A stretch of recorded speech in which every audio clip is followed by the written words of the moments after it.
So you've either finished your credit builder account plan or you're getting close to the end, and now you're probably wondering, what happens next? So today let's talk about it.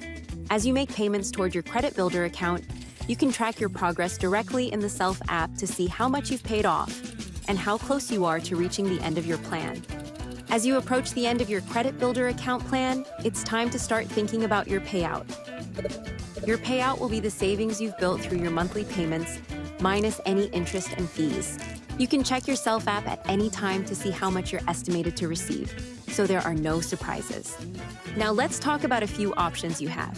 First, you can choose to have your savings sent directly back to you at the end of your term. To do that, you'll want to select your preferred payment method, either direct deposit or a check. Direct deposit is typically the faster option, allowing you to receive your funds sooner, while a check may take a bit longer depending on delivery times. Either way, both options give you access to the savings you've worked to build.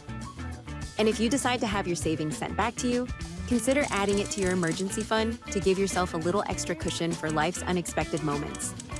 Another option to consider is continuing your credit journey with the Self Visa credit card.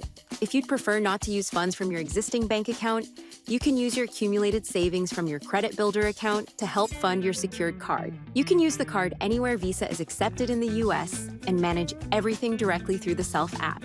For those who already have the Self Visa credit card, you're also in control of your credit limit. Your savings may be able to contribute to your secured credit line, meaning a higher credit limit, which can support your credit profile over time. At the end of the day, finishing your credit builder account is really a transition point rather than an end point.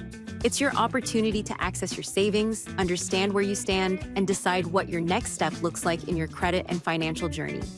Be sure to subscribe to our YouTube channel for more education on building your credit and making the most of the tools available to you.